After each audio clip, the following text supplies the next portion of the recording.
Hey guys, it's Bro You Whack, and the Overwatch 2 leaks continue to come out of the faucet. I'm actually kind of surprised there's not more Overwatch 2 leaks as of late because the beta is literally a couple of weeks away. But today's leaks is something that I'm very excited for because at the very least, I hope it's a playable character in Overwatch 2, and at the very most is a playable character in the Overwatch 2 beta, and that is the Junkerqueen. Today, we're going to be talking about the Junkerqueen leaks that just recently came up from a former Overwatch League coach. It's kind of weird how this whole entire thing came about, but that's the reason why we're giving this league any attention or even validation, because as always you want to take this with a grain of salt. But as of recently, there was an Overwatch League coach named Felix Munch, or Fefe, if that's how you pronounce it. Sorry if I butchered that. But apparently while they were live on Twitch, one of his viewers sent him basically the whole entire hero kit of the Junkerqueen. Her primary form of fire, her passive ability, her ultimate, you name it, it was in that VOD. But if you're wondering where this information comes from, it literally comes from a streamer that got it from one of his viewers. So again, take that with a grain of salt. The main purpose of this video is just to go over the possibilities of what this hero can look like and if this would be a good hero but also a needed hero in Overwatch. Because after looking at some of these abilities, I want the Junkerqueen to be a playable hero, not just for gameplay purposes but also lore potential. I mean, could you imagine the cinematics with Roadhog and Junkrat and even Hammond? Oh, it'd be awesome. But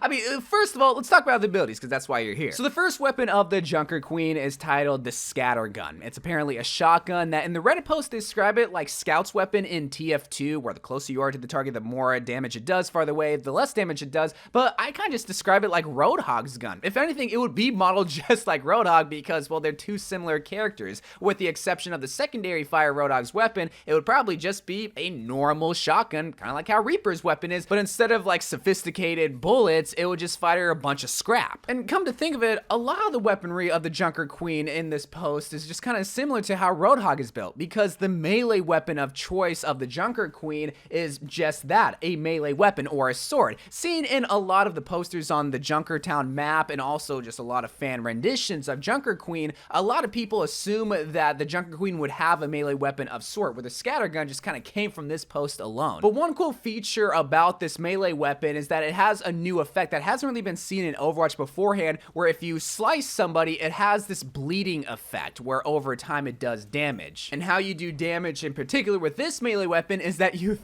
throw it like a boomerang. So this is when it's like, okay, so we have a melee sword that is able to get thrown like a lightsaber in Lego Star Wars and then come back. So the Junkerqueen just got the force. Hey, that would be a cool ability that she could have and something that I think would make for an excellent character. The way that I kind of pictured her melee weapon was that it would be handled just like Roadhog, where you have the scattergun in one hand and then your melee weapon in the left hand. But when I think of both weapons like that, it's kind of counterintuitive to use one over the other because they're both close combat weapons. You have the shotgun and you have the sword. So yeah, it would make sense for it to be a boomerang. I just don't understand how it would come back because that's just not how boomerangs work. But then again, we have 19-year-olds that is getting drafted by the South Korean army to fly these gigantic transformers that is able to live stream her battles to Twitch or Korea.tv, wherever it's at. So none of Overwatch makes sense. So this isn't really too far-fetched of an idea in that case. But the abilities don't stop there. Oh no, sorry, the Junkerqueen is chock full of them because the next ability is titled Rally Call or Battle Cry. Basically, this is a support ability where it gives the Junkerqueen herself an additional 200 HP and it gives her allies an additional 100 HP. And if you thought that ability was busted, it don't stop there because she also gets a 30% speed increase. So yeah, let her be Sonic and Knuckles at the same time. So even though that ability might seem a little bit busted, as long as it has a long cooldown, I would love for a support ability to be on a DPS character or for there just to be another DPS support character because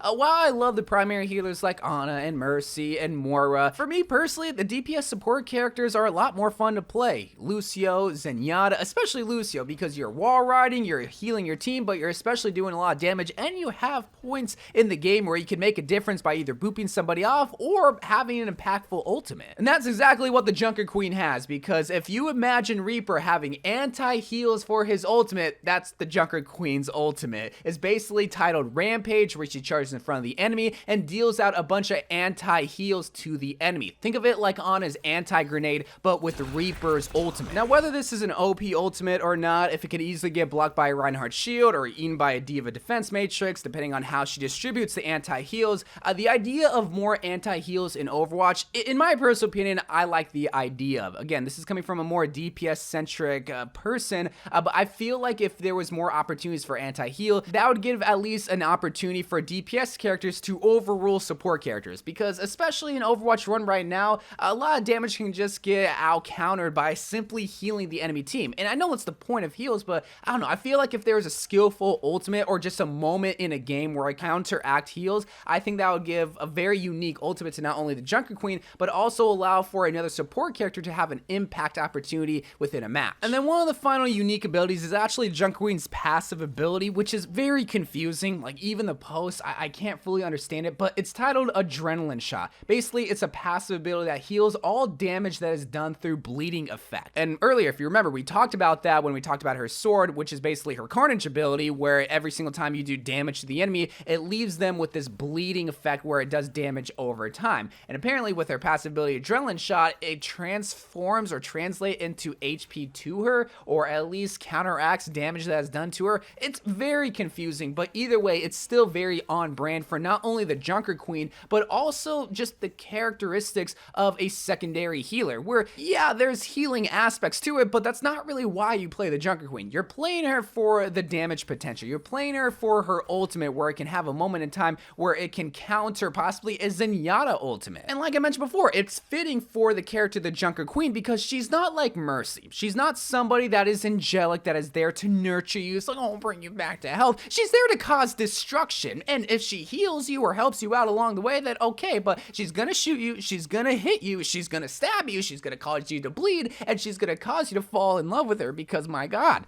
I want her in the game already. For me, I like the idea of an anti-healer being an added character in Overwatch, because that's something that we haven't really seen in the game, with the exception of Ana's anti-grenade, and that was implemented back in 2016. I think we need more either DPS-centric support characters or something that is just different, that is just unique, of the likes of Ana's anti-grenade. I like the ability of Brigitte, where she's able to heal her team and does damage, even though it completely broke the game. Those unique ways to quote-unquote support your team, I think is very necessary when it comes to adding a new support character in Overwatch, that I think a lot of DPS players would love that kind of character and would want to actually play support. Could you imagine this BA woman that rules over Junkertown with a scattergun in one hand and a sword in the other, just causing a bunch of carnage and having a bunch of enemies bleed, and then her ultimate, which allows her to spin and just have this giant voice line so you'll no longer heal? That would be awesome. So many people will love that because we haven't really seen that kind of character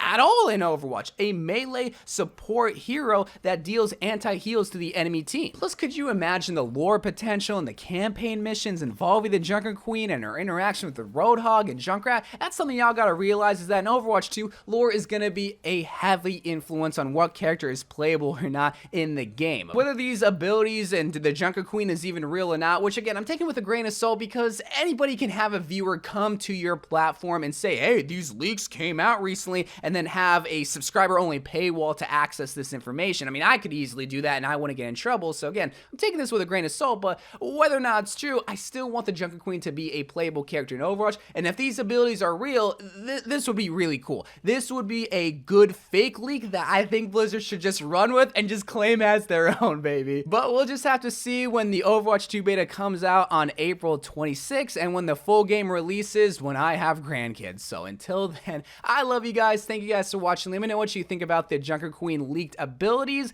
and if you would want something in this game or not of the likes of an anti-healer, because I would love that kind of hero. But I love you guys. Thank you guys for watching. More Overwatch videos to come, and bye.